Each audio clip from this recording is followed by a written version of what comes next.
कहते हैं नरसिंह पुराण में एक कथा आती है, बहुत ध्यान देना।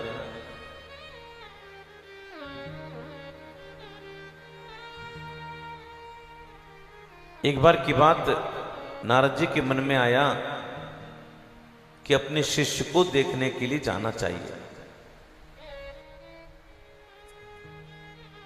एक दिन जब नारद जी ध्रुवलोक में आए, पूरे ध्रुवलोक को छान मारा, ध्रुव जी नहीं मिले। और जब वो लौट के जा रहे थे तो ध्रुवलोक के कोने में कुशा के आसन पर बैठे ध्रुव जी रो रहे थे और हाथ में माला ले रखी थी और झरने बह रहे थे।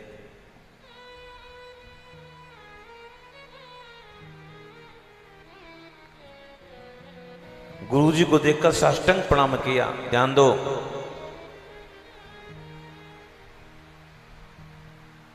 साष्टांग प्रणाम किया।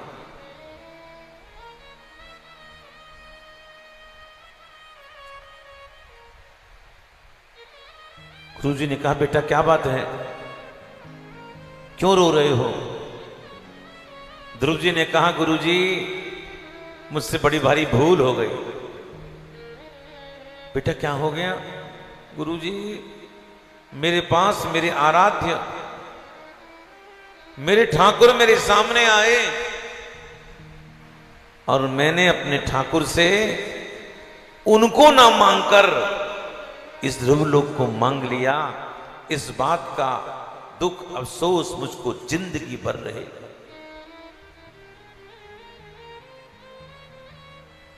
बंधुओं,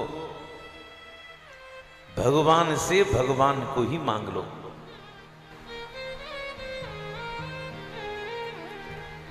मैं जब पढ़ता था ना तिवारी जी, मेरी एक महात्मा से दोस्ती हो गई, देखने। और महात्मा भी भजनानंदी महात्मा थे। उनको रोजाना में रमण रीति में रहते थे, अंग्रेजों के पीठ मंदिर के बहुत आगे। वहां से उनको रोज साइकिल पे बिठाकर दर्शन कराता था बिहारी जी के और फिर छोड़ के आता। एक बार की बात, मुझे कहीं बाहर जाना था। जब मैं लौट कर आया तो पता चला बाबा बीमार हैं, हॉस्पिटल में एडमिट है। मैं हॉस्पिटल में मिलने के लिए चला गया। बाबा को होश नहीं था, मूर्छित थे, सिलाइयां चल रही थी। मैं बैठकर बाबा के 2-3 घंटे तक चरण दबाता रहा। उसके बाद बाबा को कहीं होश आया। किसी को देखने आप जाओ हॉस्पिटल में या घर में, कोई बीमार व्यक्ति को, सबसे पहले क्या पूछते हो आप? यही तो पूछते हो। संसारी से पूछो कि क्या हो गया, आप कैसे हो, तो पता है क्या कहेगा? क्या बताएं, रात को 2 बजे यहां दर्द सा हुआ, पत्नी बोली गैस का दर्द है, इनो ले लिया, तब भी परेशानी नहीं जा रही थी। तुरंत बेटे को फोन किया, बेटे ने गाड़ी निकाली, डॉक्टर ने कहा तुरंत आ जाओ। डॉक्टर भी तो उठ के आ गया और डॉक्टर ने कर दिया। वो जितने लोगों के पास वो बात जाएगी, जितने लोग उससे पूछेंगे, वही कैसेट घूमती रहेगी।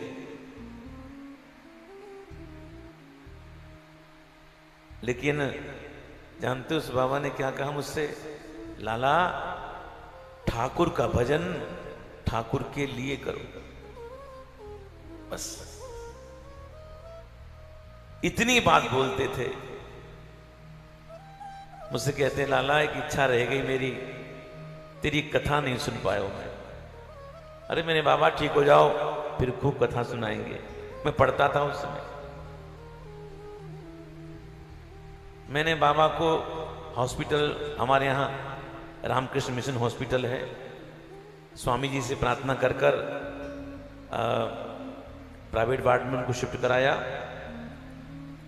शक्ति महाराज थे उस समय। तो मैंने कहा कि मैं डिस्टर्ब नहीं हुआ मैं बाबा के साथ, बोले कमरा बंद कर, कुछ भी करो, कोई आपत्ति नहीं। तो अब यकीन मानना, बाबा बेड को यूँ करते थे तो बाबा थोड़े से बैठ जाते थे, और मैंने हॉस्पिटल में ही उनको 15 दिन सुबह और शाम पूरे 15 दिन उनको भागवत कथा सुनाई हॉस्पिटल में। और जब अंतिम श्लोक आया, मैंने, बाबा ने बोला, मैंने बोला, और जब मैंने प्रणाम किया बाबा को तो मुझसे कहते लाला तो को क्या दक्षिणा दूं? मैंने बाबा आपका आशीर्वाद मिल जाए और क्या चाहिए। सिर पे हाथ रखा मेरे और तुरंत वहीं प्राण छोड़ दिया, वहीं प्राण छोड़ दिया। तो आज मुझे उनकी बात याद आ रही है, भगवान का भजन भगवान के लिए करो। आगे जाकर इन्हीं के वंश में महाराज पृथु हुए, और इन्हीं पृथु से हमारी धरती का नाम पृथ्वी पड़ा। एक दिन की बात, पृथु जी ने यज्ञ के द्वारा भगवान का आराधन किया, और पृथु जी के सामने जब भगवान आए, भगवान ने कहा कुछ मांगो। और क्या मांगा है पृथु जी ने, सुनने योग्य बात है।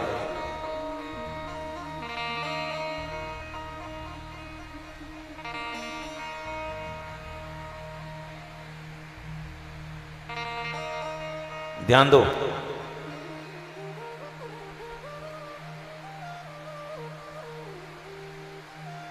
पंडाल बनाया होता तो क्या हाल होता। चलो ऊपर से पानी नहीं आता, नीचे से तो आ ही जाता।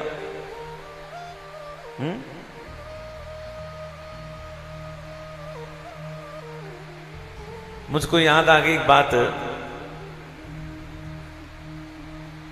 नैमिषारण्य में मेरी कथा थी दादाजी, एक महात्मा ने कथा कराई। महात्मा कहते हैं गुरुजी कथा तो होगी नैमिषारण्य में आपकी। तो मैंने कहा बाबा मेरी एक शर्त है। क्या शर्त? जैसे पुराने जमाने में कथा खुले में होती थी, खुले में कथा करेंगे। तो बाबा बोले बरसात आ गई तो मैंने देखी जाएगी। तो उन्होंने मिट्टी का ऐसा मंच बनाया और सब लोग नीचे ही बैठे, कथा चालू हुई। 4 दिन तो प्रेम से बीते, 5वें दिन, और आप यकीन मानना ये संगीत वाले सब भाग गए, इनके साज खराब हो जाएंगे। लेकिन जितने लोग कथा सुन रहे थे हजारों की संख्या में, आप यकीन मानना सबके यहां तक पानी था। लेकिन मजाल है कोई उठ जाए, कोई नहीं उठा महाराज, कोई नहीं उठा। ये तो उस धरती की बात थी। और आज पृथु जी भगवान से बहुत स्तुति करते हैं उनकी। भगवान ने कहा कुछ मांग लो। न कामये नाथ तदप्ययन् क्वचिन न यत्र युष्मते चरणाम्बुजासवो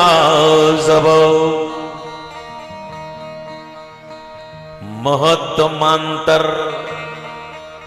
हृदयान्मुखच्युतो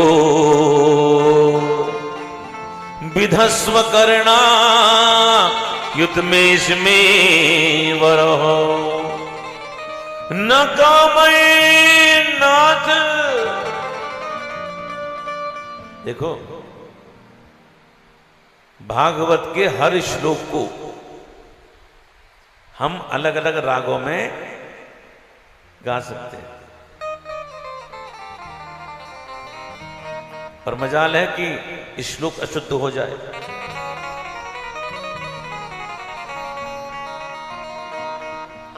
न कामये नाथ तदप्ययन क्वचिन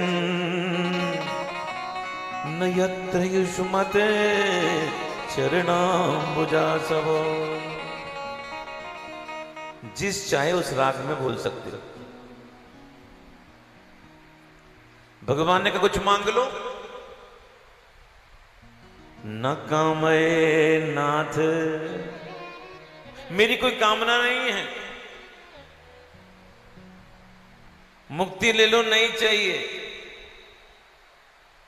ये ले लो, वो ले लो, नहीं चाहिए। भगवान ने कहा फिर क्या चाहते हो?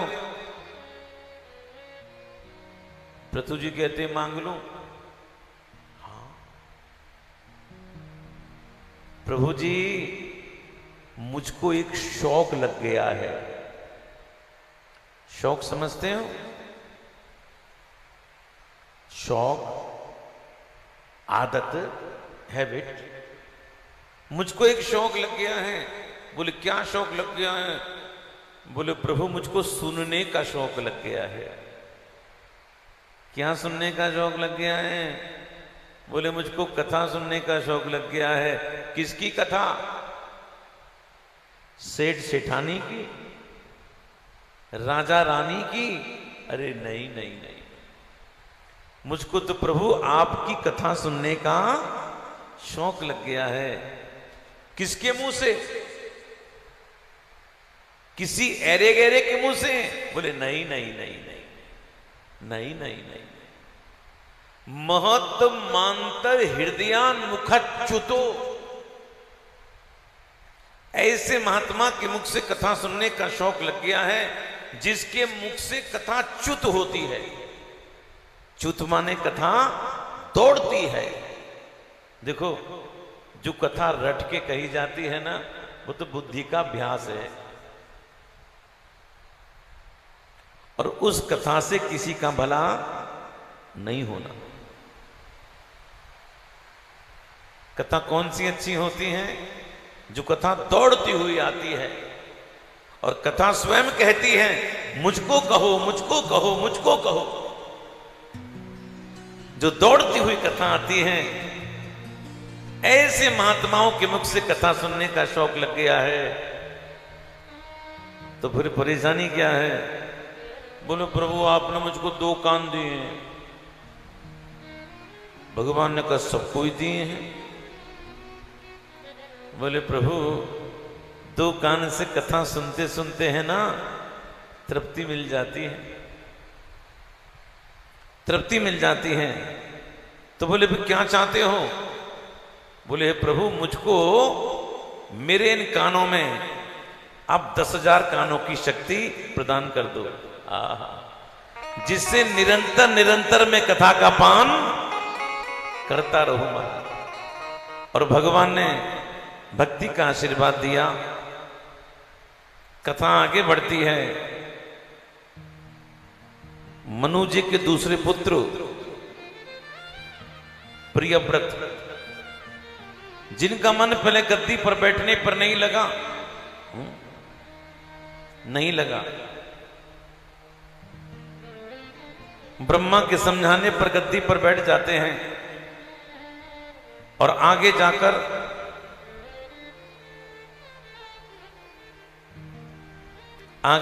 इन्हीं के यहां पर अग्निद्र हुए। अग्निद्र के नाभि हुए और नाभि के परम प्रतापी ऋषभ देव जी महाराज हुए। ये ऋषभ देव जी महाराज जैनों के प्रथम तीर्थंकर हैं। भागवत में कथा जैनों की भी आती है। मैं एक बार कथा कह रहा था कांदीवली में, एक जैनी परिवार कथा सुनने आता था। उस परिवार ने खड़े होकर कहा बोले गुरुजी ये हमारे प्रथम तीर्थंकर की कथा है, इस कथा को जरा विस्तार से सुनाइए। ऋषभदेव जी के 1 नहीं 2 नहीं 100 पुत्र हुए, जिनमें से सबसे बड़े का नाम था भरत। उन्हीं भरत से हमारे देश का नाम क्या पड़ा? भारत। आपको पता है इससे पहले मेरे देश का क्या नाम था? कुछ तो बोलो। आर्यावर्त। आर्यावर्त गलत जवाब। चलिए हम लोग आपको 4 नाम देते हैं, 4 में 3 गलत हैं और 1 सही है। ठीक है, 4 ऑप्शन देते हैं। नंबर 1 इलावर्त खंड, नंबर 2 भद्राश्व खंड, नंबर 3 हरिवर्ष और नंबर 4 अजनाभ वर्ष।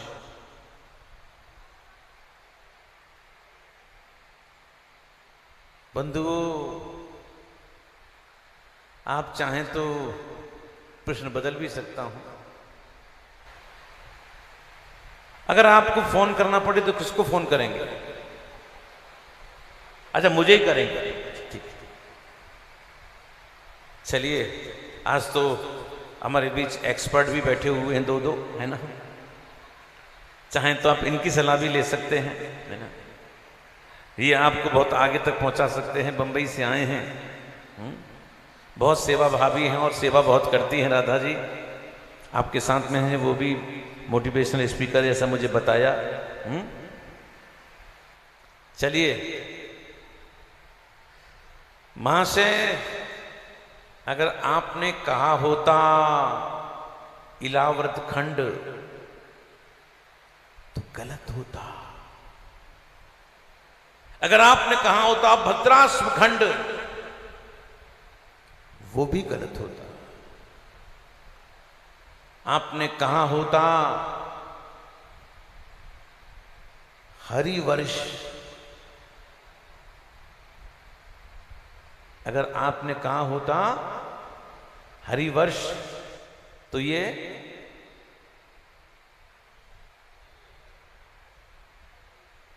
महाशय ये भी गलत होता। सही जवाब है अजनाभ वर्ष, सही जवाब है। अरे रत्नाम बालो, तुम कहां थे और कहां से? चलिए अब हमें तो आगे बढ़ना पड़ेगा, है ना। यहां तो हम नहीं छोड़ सकते हैं। चलिए आगे चलते हैं, है ना। ऋषभ देव जी के 1 नहीं 2 नहीं, इनके 100 पुत्र हुए। सबसे बड़े का नाम भरत, इन्हीं भरत से हमारे देश का नाम बोलो ना भारत पड़ा। एक दिन की बात, ऋषभ देव जी ने अपने 100 पुत्रों को बुलाया, उपदेश कर रहे हैं। नायम देहो देय भाजाम निलोके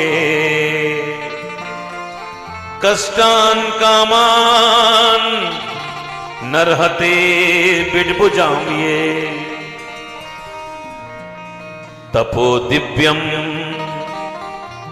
पुत्र का ये न सत्वम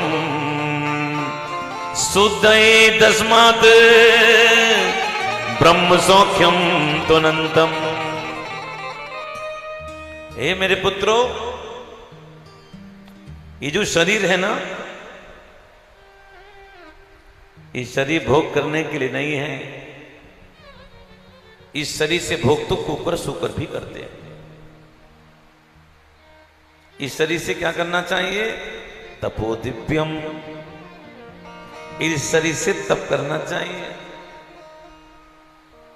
देखो, वो मां नहीं है, वो पिता नहीं है, वो गुरु नहीं है, जो अपनों की मृत्यु को मंगल नहीं बना दे। बंधुओं, मृत्यु मंगल हो जाए, इससे अच्छी तो कोई बात नहीं हो सकती। एक हमारे बड़े मित्र थे, हमसे तो अवस्था में बड़े ही थे। अभी कल की बात है, एमपी में गुना जिले में कथा कह रहे थे और कथा कहते कहते भजन गाया और वहीं की वहीं गिर गई, वहीं खत्म हो गई। इसको कहते हैं मृत्यु मंगल हो जाए। क्या कहते हैं इसको? मृत्यु मंगल हो जाए। और ऋषभ देव जी ने आज अपने बच्चों को शिक्षा दी और स्वयं परमहंस की वृत्ति को धारण कर लिया। कहते हैं ऋषभ देव जी महाराज के पुत्र श्री भरत जी महाराज ने बहुत समय तक राज्य किया। राज्य करने के बाद भरत जी के मन में वैराग्य उत्पन्न हुआ।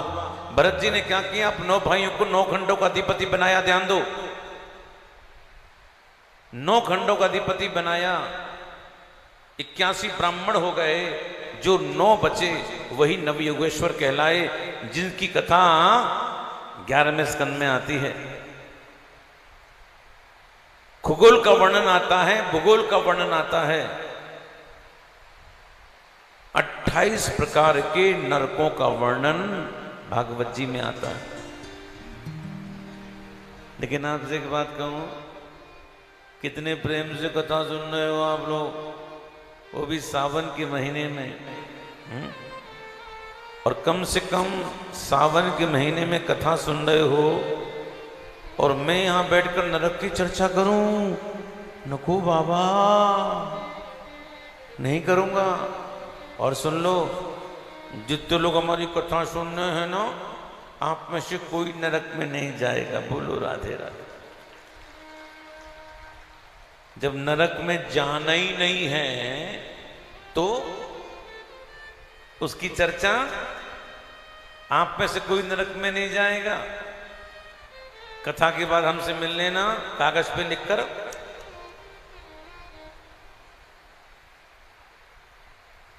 एक बार की बात, अलीगढ़ में कथा कह रहा था। ये बात मैंने कह दी, लिख के दे दूंगा। मैं कथा करके कमरे पर पहुंचा, पीछे पीछे एक बहन आ गई, गुरुजी गुरुजी गुरुजी। मैंने क्या बात है? लिख के दे दो। मैंने क्या लिख के दे दूं? बोले आपने कहा था नरक में नहीं जाएंगे। मैंने कहा अच्छा अच्छा अच्छा। मैंने ऐसे कागज उठाया और लिखने लगा। धीरे से कहती है, गुरुजी मेरे पति है ना, कथा में आते नहीं हैं, उनका नाम भी डाल देना। बोलो राधे राधे। मैंने कहा उनका नाम क्या? तू सारे खानदान का नाम डलवा ले, हमें क्या है? तो पता है क्या कहती है? गुरुजी सबका नाम डाल देना, लेकिन 2 का मत डालना। मैंने किसका? बोले एक मेरी सास का, एक मेरी पड़ोसी शीला का। बोलो राधे राधे। मैं चाहती हूं मेरी सास और मेरी पड़ोसी शीला दोनों नरक में जाएं। लेकिन परीक्षित ने प्रश्न किया, बोले महाराज जीव नरक में क्यों जाता है? सुखदेव जी ने कहा पाप करता है, पाप करता है। महाराज एक बात बताओ, जीव से पाप हो जाए और नरक में जाना नहीं चाहे तो क्या उस पाप का प्रायश्चित कर ले?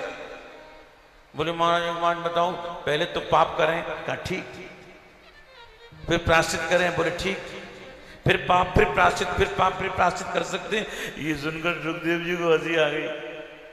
सुखदेव जी कहते राजन, ये तो हाथी के स्नान की तरह से हो गया। आपने किसी हाथी को नहाते देखा है? जब हाथी गंदा हो जाता है ना, मावत हाथी को पानी में लेकर रगड़कर स्नान कराता है, और जैसे हाथी चमकने लगता है और किनारे की धूल को उठाकर हाथी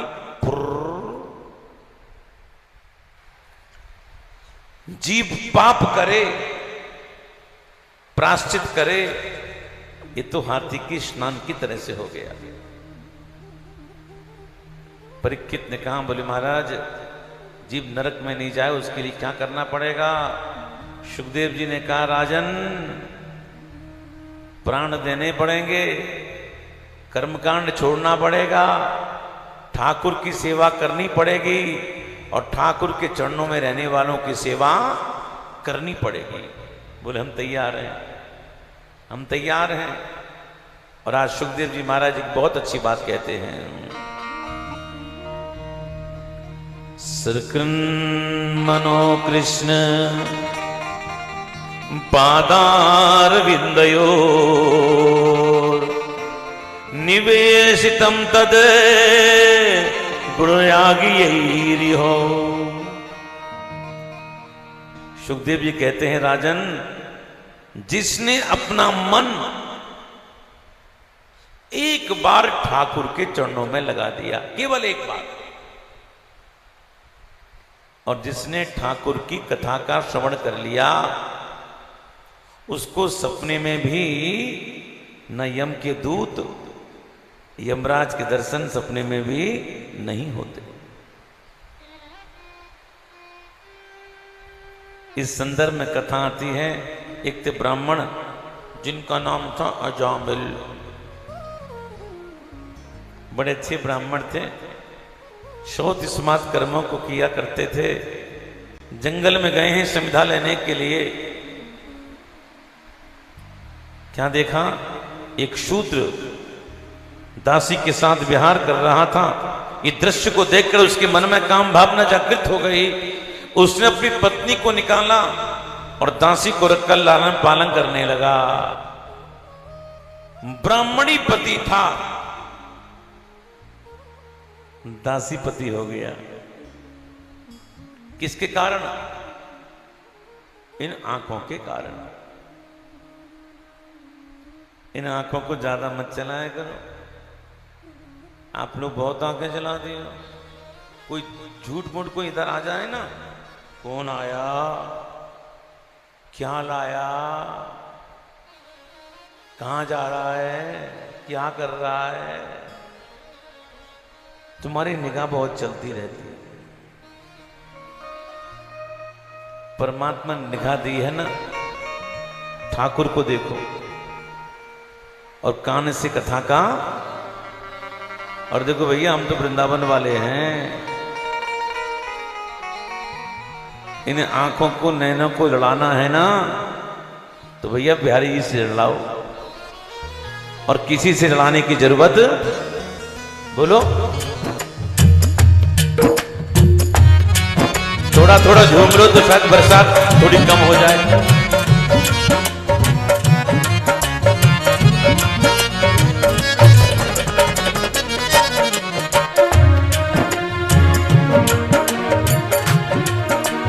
ताली बजाओ।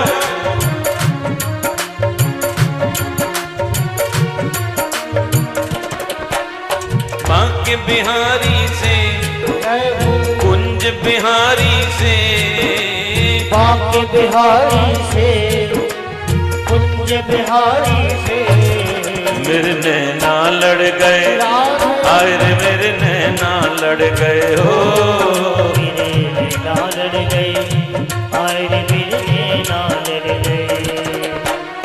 बांके बिहारी से, कुंज बिहारी से, बांके बिहारी से, कुंज बिहारी से, मेरे नैना लड़ गए, आए रे मेरे नैना लड़ गए हो, मेरे नैना लड़ गए, आए रे मेरे नैना लड़ गए।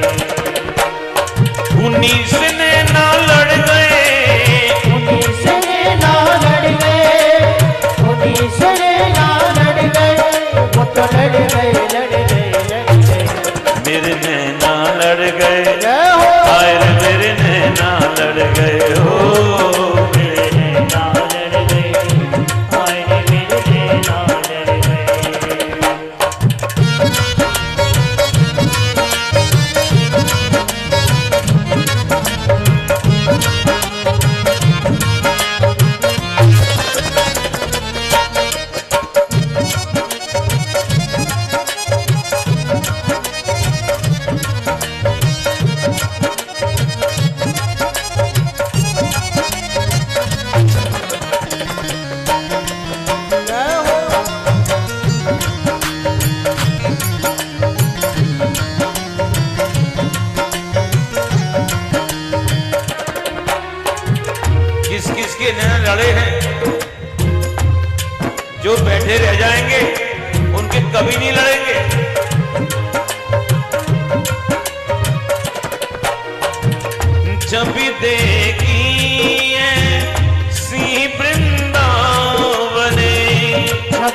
नैना लड़ गए हो, मेरे नैना लड़ गए, हाय रे मेरे नैना लड़ गए।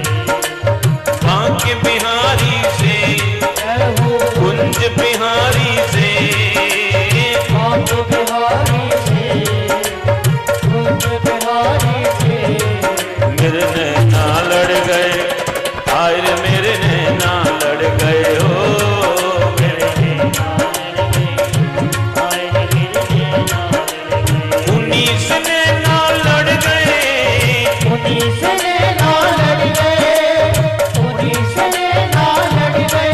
वो तो लड़ गए लड़ गए लड़ गए, मेरे नैना लड़ गए, हाय रे मेरे नैना लड़ गए हो, मेरे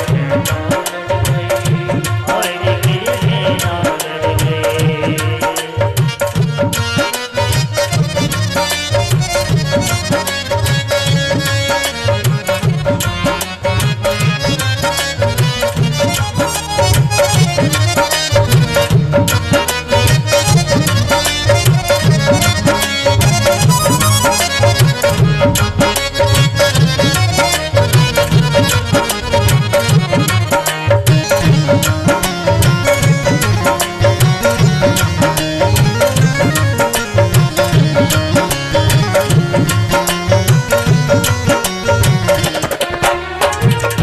नैनों में श्याम तेरी सूरत समाई, नैनों में शाम तेरी सूरत समाई।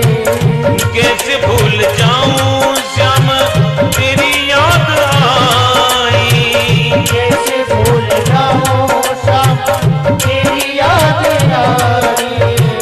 कैसे भूल जाऊं श्याम तेरी याद आई, कैसे भूल जाऊं शाम तेरी याद आई।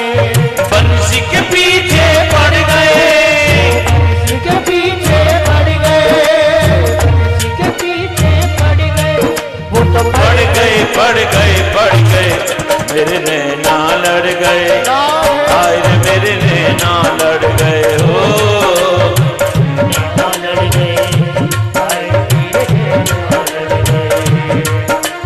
बांके बिहारी से, मैं हूँ कुंज बिहारी से, बांके बिहारी से, कुंज बिहारी से, मेरे नैना लड़ गए, हाय रे मेरे नैना लड़ गए हो, मेरे नैना लड़ गए, हाय मेरे नैना लड़ गए।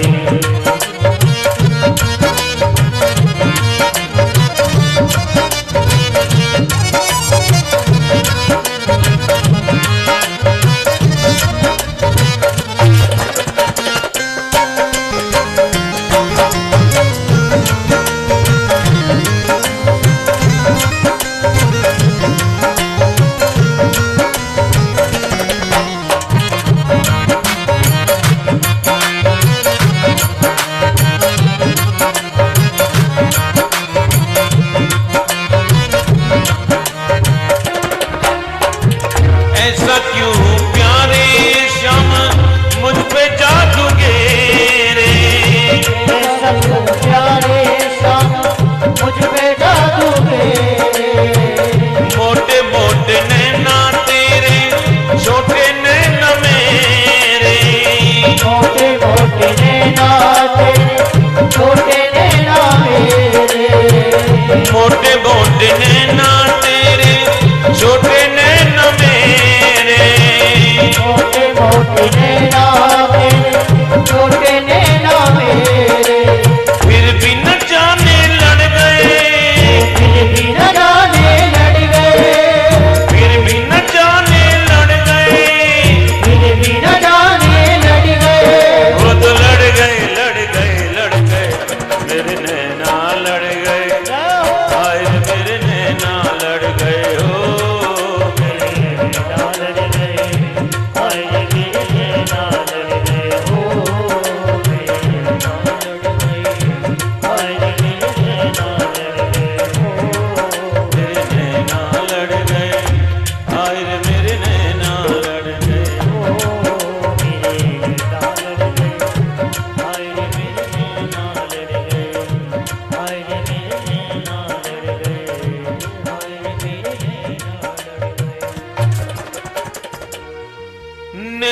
में श्याम तेरी सूरज समाई, नैनों में शाम तेरी सूरत समाई। कैसे भूल जाऊं श्याम तेरी याद आई, कैसे भूल जाऊं शाम तेरी याद आई। बंसी के पीछे पड़ गए, वो बंसी के पीछे पड़ गए, बंसी के पीछे पड़ गए, वो बंसी के पीछे पड़ गए। वो तो पड़ गए पड़ गए पड़ गए, मेरे नैना लड़ गए। राधे आए रे मेरे नैना लड़ गए, ओ मेरे नैना लड़ गए, आए रे मेरे नैना लड़ गए।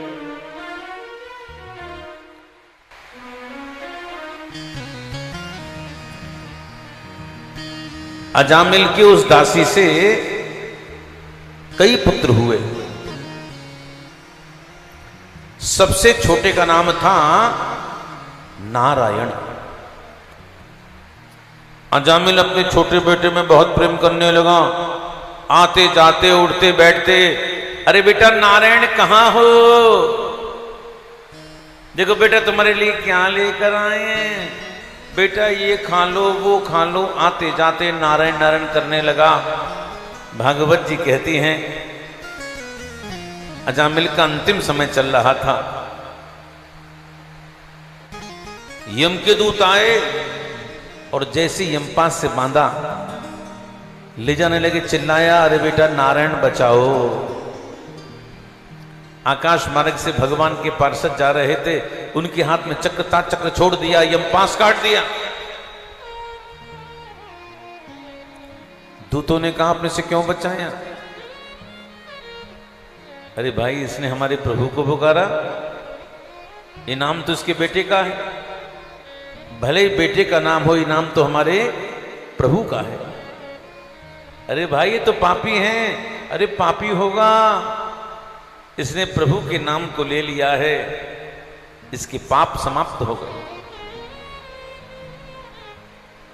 देखो संकेत में हास परिहास में अगर भगवान का नाम लिया जावे ना तो नाम बड़ा परोपकारी होता है। हमारे वृंदावन में रिक्शे वाला भी राधे राधे बोलता है, दूध वाला भी राधे राधे बोलता है।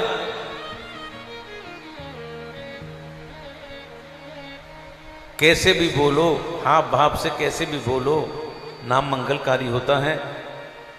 दूतों को भगा दिया, भगवान के पार्षद भी अंतर्ध्यान हो गए। अजामिल सोच रहा है मैंने पुत्र के व्यास से प्रभु को पुकारा, ध्यान दो।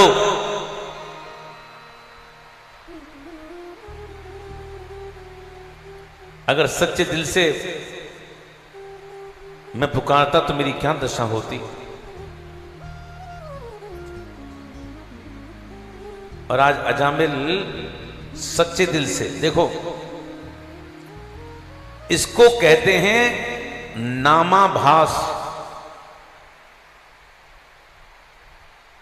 अजामिल ने प्रभु का नाम नहीं लिया, केवल नाम का आभास था और नाम के आभास से प्रभु ने कृपा कर दी। अगर व्यक्ति सच्चे दिल से प्रभु का नाम लेता तो क्या दशा होती। और आज सच्चे दिल से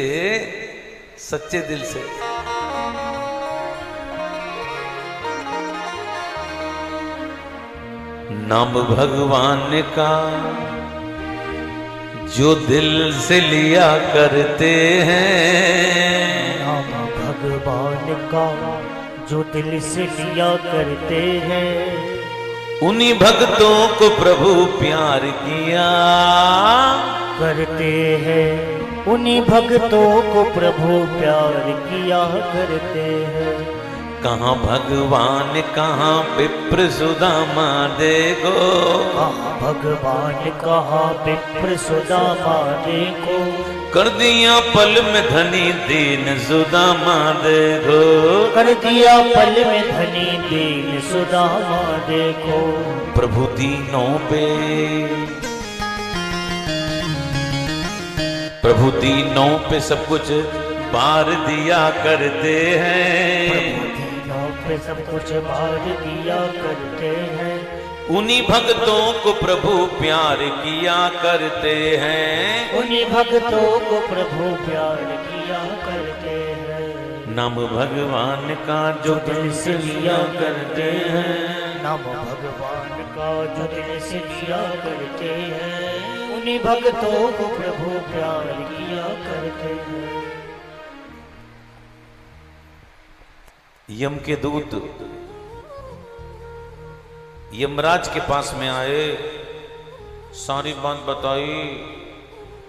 यमराज ने कहा, पगलो, अंतिम समय जिसके मुख से प्रभु का नाम निकले ना, उस व्यक्ति के न्याय करने का अधिकार हमारा नहीं है। उस व्यक्ति के न्याय करने का अधिकार ठाकुर का है।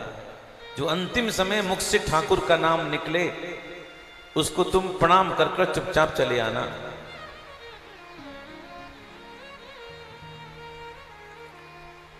अब महाराज एक बात बताओ, अब किसको लेकर आऊं मैं और किसको लेकर नहीं आऊं मैं? यमराज ने कहा, लिख लो, लिख लो। जुहान वक्ति भगवत गुण नाम धेयम, चेतश्च स्मृति तत्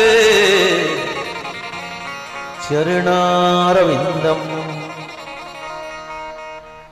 कृष्णाय नो नमति अच्चर एकदापि, तानानयध्वमसतो कृतिवृष्ण कृत्यान्। उसको मेरे पास में लेकर आना जिसकी जीव ने एक बार भी ठाकुर का नाम नहीं लिया। बोलो बाल कृष्ण लाल की। चलो तुम सब बच गए। उनको लेकर आना जिन्होंने एक बार भी प्रणाम नहीं किया ठाकुर को, और जिसने जीवन में एक बार प्रणाम कर दिया उसको लेकर मत आना। रतलाम वालों, जरा सोचना, मेरे भगवान को कितनी याद रहती है ना? जीव एक बार प्रणाम करे जिंदगी भर याद रहता है। और हम किसी को सुबह सुबह प्रणाम कर दें और संजोग से शाम को वो शादी में मिल जाए, भैया तुम हमसे कभी मिले थे ना? कब मिले थे? अबे कमबख्त, सुबह तो मिले थे। सुबह का शाम भूल जाते हैं, लेकिन भगवान को जिंदगी भर याद रहता है जो एक बार मेरे ठाकुर को प्रणाम कर ले। और जिसका मन ठाकुर के चरणों में लग जाए, और जिनका मन ठाकुर के चरणों में नहीं लगे, उनको तो मेरे पास में लेकर आना। अब गड़बड़ तो नहीं होगा? महाराज एक मिनट, आपने बताया उनको लेकर आना जिसकी जीव ने एक बार भी नाम नहीं लिया, और उनको लेकर आना जो प्रभु को प्रणाम नहीं करते, उनको लेकर आना जो कथा नहीं सुनते, और उनको लेकर मत आना जो कथा सुनते हैं, प्रणाम करते हैं, नाम लेते हैं। अब गड़बड़ी तो नहीं होगी? दूतों ने कहा, महाराज एक मिनट, जो कथा में आते हैं या तो वो बात करते हैं या मोबाइल चलाते हैं, उनका क्या करना? यमराज ने कहा, कमबख्तो, इस बात को यहीं बंद कर दो। बोले क्यों? इसमें कुछ जजमान भी लपेटे में आ जाएंगे। बोलो राधे राधे। जजमान भी लपेटे में आ जाए। लेकिन एक बात कहें, जो व्यक्ति कथा में आ गया, कुछ भी करे, एक बार तो प्रभु का नाम कान में पड़ ही जाता है। बोलो बाल कृष्ण लाल की। कथा आगे बढ़ती है और भगवान के भक्त प्रहलाद जी के चरणों का स्पर्श करती है। कहते हैं हिरण्यकश्यपु के कई पुत्र थे। सबसे बड़े, सबसे छोटे का नाम प्रहलाद। जानते हो प्रहलाद किसे कहते हैं? जिसके जीवन में अल्लाह उसे प्रहलाद कहते हैं। प्रहलाद कभी नाचते हैं, कभी हंसते हैं, कभी रोते हैं, कभी मुस्कुराते हैं। प्रहलाद को अभिमान नहीं है कि वो राजकुमार है। हिरण्यकश्यपु सबसे अधिक प्रेम करता है तो वो प्रहलाद से करता है। हिरण्यकश्यपु ने तप कर कर ब्रह्मा से ऐसा वरदान भी मांग रखा है, न ऊपर मरूं, न नीचे मरूं, न दिन में मरूं, न रात में मरूं, न नर से मरूं, न सिंह से मरूं, और 12 महीनों में कभी नहीं मरूं, कभी नहीं मरूं। कहते हैं प्रहलाद जी को पढ़ने के लिए विद्यालय में भेजा। प्रहलाद जी बहुत दिन तक विद्यालय में रहे। एक दिन लौट कर आए हैं। प्रहलाद की मां का नाम है कयाधु। कयाधु ने प्रहलाद को स्नान कराया, सुंदर वस्त्र पहनाए, स्वादिष्ट भोजन कराया और कहा बेटा जा अपने पिता को प्रणाम कर कर आ। जब प्रहलाद जी आए, हिरण्यकश्यपु ने पूछा बेटा प्रहलाद तुमने गुरुजी क्या क्या सीखा? पिताजी जिनका मन घर में उद्विग्न रहता हो ऐसे व्यक्ति को चिंता रूपी घर को छोड़कर वन में चला जाना चाहिए और वहां जाकर भगवान हरि का ध्यान करना चाहिए। आज छोटे बच्चे के मुख से बात सुनकर हिरण्यकश्यपु को लगा किसी ने भड़का दिया होगा। बहुत दिन विद्यालय में रहे, फिर बुलाया, बेटा तुमने गुरुजी क्या क्या सीखा? प्रहलाद जी कहते पिताजी बताऊं, मैंने 1 नहीं 2 नहीं 4 नहीं, मैंने 9 विद्याएं सीखी हैं। हिरण्यकश्यपु सोच रहा है मारना काटना लूटना सारी विद्या मेरा बच्चा सीख कर आया है। पिताजी बताओ ना बेटा। और प्रहलाद जी कहते हैं श्रवणम कीर्तनम विष्णु स्मरणम पाद सेवनम अर्चनम वंदनम दास्यम सत्य आत्मा निवेदनम। 9 प्रकार की भक्ति का उल्लेख किया। इनमें सबसे बड़ी भक्ति क्या है? पहली भक्ति श्रवणम। पिताजी हमने सुनना सीखा है। बेटा क्या सुनना सीखा है? पिताजी हमने आपकी कथा को सुनना सीखा है। आपकी नहीं, ठाकुर की कथा को सुनना सीखा है। और एक बात और सुन लो बंधुओं, कथा जानते हो कौन सुन सकता है? जो अपने कानों से अपनी निंदा सुनने को तैयार रहे वही ठाकुर की कथा को सुन सकता है। हर कोई व्यक्ति कथा सुन भी नहीं सकता। हमने कथा सुनना सीखा है, श्रवणम कीर्तनम। पिताजी हमने प्रभु के नाम संकीर्तन पर हमने कीर्तन करना सीखा है, अर्चन करना सीखा है। देखो ठाकुर का अर्चन करो, अर्चन करने के बाद जब भोग का समय हो जाए तो भोग लगाओ, फिर ठाकुर जी की आरती करो। आरती कैसे करनी चाहिए? सबसे पहले चरणों में, फिर नाभि पर, फिर हृदय पर, फिर मुंह पर और 7 बार सर्वांगम। 7 बार पूरे अंग पर आरती करनी चाहिए। आप कहोगे गुरुजी आरती क्यों करें? अरे बाबा भागवत जी की आरती करते नहीं करते हो? नहीं करते? श्री भागवत भगवान की है आरती, पापियों को पाप से है तारती। श्री भागवत भगवान की है आरती, पापियों को पाप से है तारती। ये शांति गीत पावन पुनीत, पापों को मिटाने वाला, हरि दर्श कराने वाला। ये शांति गीत पावन पुनीत, पापों को मिटाने वाला, हरि दर्श कराने वाला। ये सुख करणी, ये दुख हरणी, ये सुख करणी, ये दुख हरणी। श्री मधुसूदन जी की आरती। पापियों को पाप से है तारती, श्री भागवत भगवान की है आरती, पापियों को पाप से है तारती। 9 प्रकार की भक्ति का उल्लेख किया। ये शन्नामर गुरु शुक्राचार्य जी के पुत्र हैं जो पढ़ाते हैं। तुमने ये सिखाया? कहते हैं हमने नहीं सिखाया। इसकी बुद्धि में सब कैसे आया? ये प्रहलाद, तेरी बुद्धि में सब कैसे आया?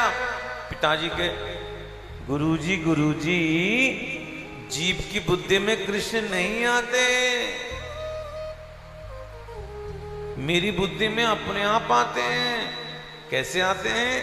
जैसे गुरुजी जैसे चुंबक के पास में लोहा खिंचा चला जाता है ना, ऐसे मेरा मन अपने आप गोविंद के चरणों की ओर खिंचा चला आता है। मारने की चेष्टा की बहुत तरह से, लेकिन नहीं मार सके। प्रहलाद जी ने अपने मित्रों को उपदेश भी किया, बड़ा सुंदर उपदेश किया कि जो भजन जो किया जाता है बुढ़ापे में नहीं किया जाता, भजन युवावस्था में ही करना चाहिए। और आज मित्रों के साथ नाम ले रहा था, इतने हिरण्यकश्यपु आए द्रवनी बंद कर, तुझे भी मारता हूं मैं। प्रहलाद जी कहते हैं पिताजी मृत्यु आ गई है ना,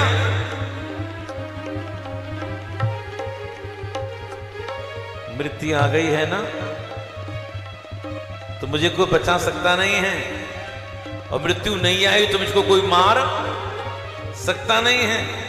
मेरे प्रभु हर जगह रक्षा कर रहा है। बोले कहां है तेरा प्रभु? पिताजी प्रश्न ये नहीं है कहां है मेरा प्रभु, प्रश्न ये है कहां नहीं है मेरा प्रभु। मुझ में है, आप में है, इस खंबे में है, खंबे में है, मुझको दिखता नहीं है। प्रहलाद जी कहते मैं तो देख रहा हूं। खंबे में प्रहार किया, खंबा फटा और खंबे से भगवान नरसिंह प्रकट हो गए। वो नरसिंह भगवान की। और आज भगवान नरसिंह का रूप कैसा है? मुंह तो बब्बर शेर जैसा है, आकृति मनुष्य जैसी है। और जैसी सायंकाल हुआ ना, भगवान ने इन कश्यपों को गोद में रखा और देली पर बैठ गए, और जैसी मारने लगे इन कश्यपु कहता हुजूर हमें नहीं मार सकते। बोले क्यों? ब्रह्मा ने वरदान दिया। क्या वरदान दिया? न ऊपर मरूं न नीचे मरूं। भगवान ने कहा तू तो गोदी में है, बाहर न भीतर देली में है, दिन न रात सायंकाल है, शस्त्र न अस्त्र न खूनों से मार डालूंगा। नर न सिंह नरसिंह बने हुए हैं, एक एक कर सारी मृत्यु को। कश्यप कहता मैं नहीं मार सकते। बोले क्यों नहीं मार सकते? ब्रह्मा ने वरदान दिया है 12 महीनों में मैं कभी नहीं मरूंगा। भगवान ने कहा भले आदमी, ये 12 माह नहीं है, ये 13 माह है। बोलो राधे राधे। अभी तक तो 12 सुनेंगे, 13 माह कहां से आ गया? ये जो अधिक मास आता है ना, हो सकता है भगवान ने ये महीना ऐसी कम वक्त के लिए बनाया हो। एक एक कर कर सारी शर्तों को पूरा किया, पेट को चीर दिया, हाथों को निकाल लिया, रथ का पान करने लगे। अच्छा एक बात आपसे पूछूं, सांची बोलना, भगवान नरसिंह कहां से प्रकट हुए? जोर से बोलो। खंबे से। कहीं आप भी आज घर जाकर खंबा फोड़ डालो, सोचोगे नरसिंह को प्रकट कर मानेंगे, खंबा फूट जाएगा, घर फूट जाएगा, लेकिन नरसिंह प्रकट, नरसिंह कभी खंबे से प्रकट नहीं होते। नरसिंह जब भी प्रकट होते हैं भक्त के भाव से प्रकट होते हैं।